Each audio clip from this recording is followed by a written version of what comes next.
Hello and good morning. It's me, Kenny Polcari, your host of the party, and today I'm coming to you from North Palm Beach. As you can see, the sky is blue, the sun is coming up just over the horizon. It's going to be another beautiful day here in South Florida. But today is Friday, February 17, 2023, and what is it that you need to know? Well, inflation is rearing its ugly head, and we've been talking about this, right? The PPI, Producer Price Index, coming in hot, and even hotter. 6-month and 1-year Treasury bills now pierce 5%. Stocks fall on hawkish commentary by both Fed Presidents Bullard and Mester.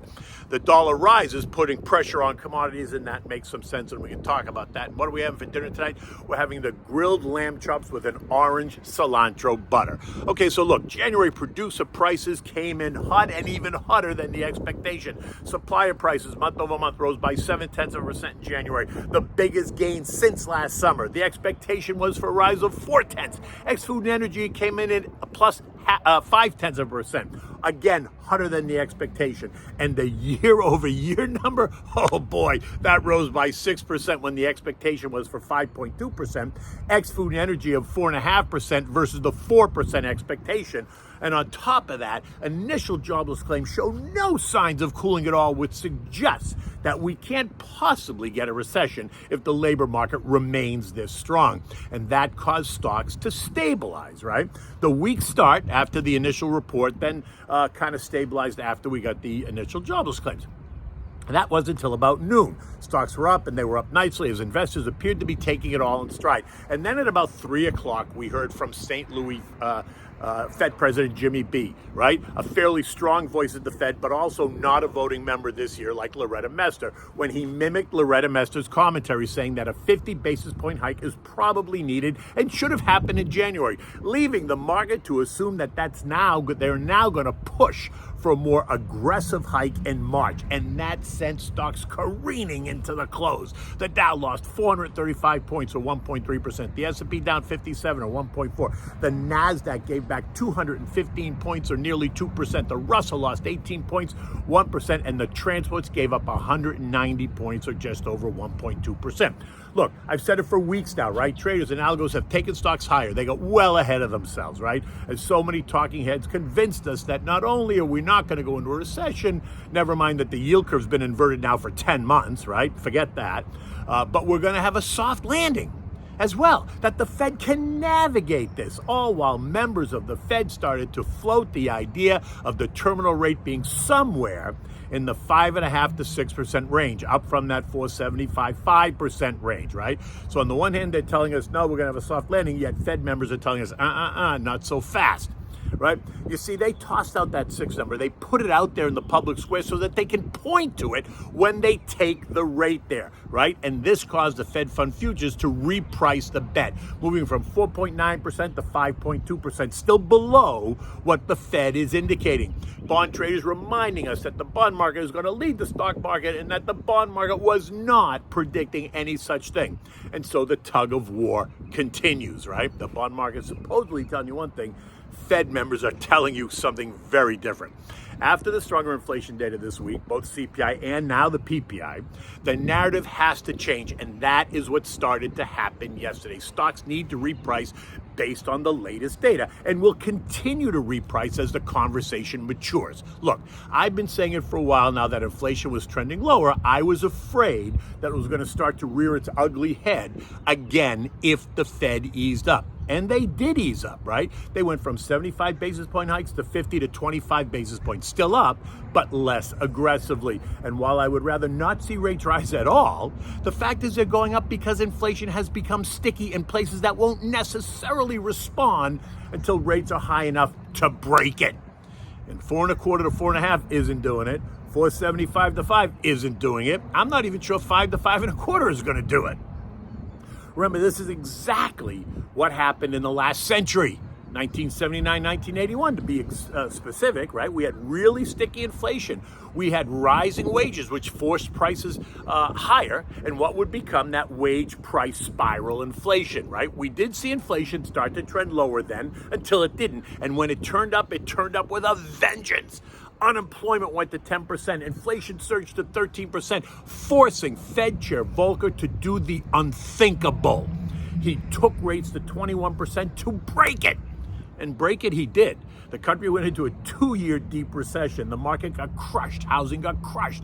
Money market funds were the investment of choice, since all you had to do was put your money into a CD and you were earning 21% guaranteed sleep at night. No stress, nothing to worry about. $100,000 turned into $121,000 in 12 months. No stress. It was magic, right? $500,000 turned into $605,000, right? You get the picture, do the math. The question was, why would anyone put money into stocks in that environment? And the answer was, they didn't, right? The Dow was trading at 792. Let's not go there. I can talk all day about that. 10-year treasuries then were yielding 13.01% in 1980. 2-year treasuries were yielding 15.3%. 1-year CDs were yielding 20+%. The economy was ugly. Just ask any baby boomer, right? 1945 to 1965, or anyone from the silent generation, defined by anyone between 1930 and 1945. You see, all you Gen Xers and Millennials and Gen Zers don't understand it. You can't. It's not your fault. You didn't live it. So pay attention when someone that did tells you what it was like. Now look, I'm not suggesting that that's where the Fed is going to go, but I am suggesting that nobody should be surprised if rates continue to go up, because historically, even 6% would be considered normal, which is a bit of a shock to all of you, because you only know 0% rate for savings and 3% mortgages, right? You don't know anything else. Well, you're going to learn. And yesterday, Treasury prices declined, sending yields up. The 3-month is now yielding 4.88%. The 6-month pierced 5%. The 1-year yielding 5.005%. The 2 years at 4.7%. The 10 years at 3.9%. Current S&P dividend yield is just about 2%, maybe a bit less, with lots of short-term risk. So you ask, why did stocks go down? I mean, just think about what I just said. Look, the idea that the Fed is going to pause and then pivot has to stop. Pause maybe in June. Pivot not happening. How can they? Pivoting suggests that the economy needs stimulation. Who here thinks the economy is so weak that it needs the Fed to stimulate it? Anybody? Come on, just speak up. Look, there is light at the end of the tunnel for sure, but you have to be in it to win it, right? And that might mean some weakness in the weeks and the months ahead. But that will also create opportunity for smart investors that stick to a plan. Now, yesterday we saw the S&P sector, every S&P sector decline.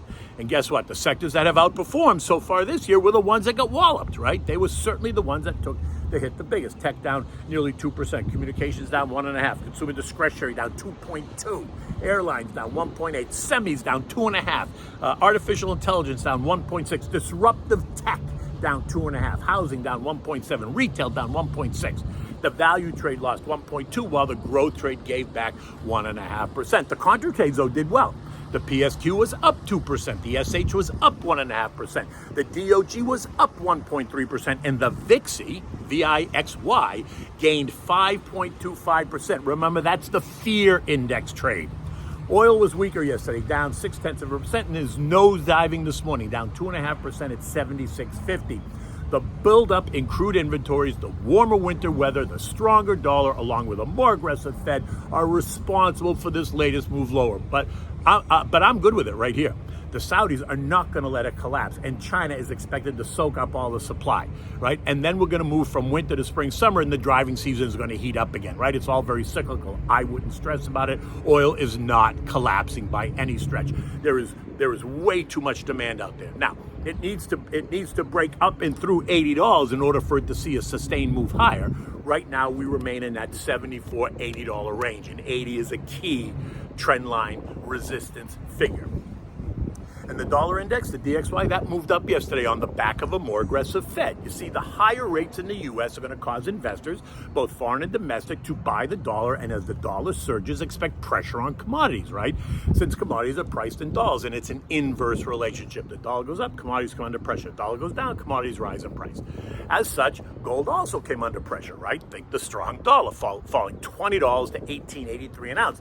Support on the dollar right now is $1,800. If the dollar continues to move up, then I would expect that gold is going to test that trendline support. I would also expect it to hold there, unless the Fed narrative goes beyond the 6% number, right? Because I think that's what the market is now expecting or should be pricing in. So just sit tight. U.S. futures are down this morning as the investors, traders, and algos continue to digest all the latest data, right? The Dow futures down 170, S&P off 30, the NASDAQ down 120, the Russell is down 15. Eco data today includes nothing that is going to drive the action. But next week, we're full of data. We're going to get manufacturing PMI, services PMI, both expected to be weak. Existing home sales down. The FOMC minutes from the January 31st meeting, right? The first revision to the fourth quarter GDP. No change expected there. Personal income, personal spending, and the Fed's favorite inflation guide, the PCE deflator.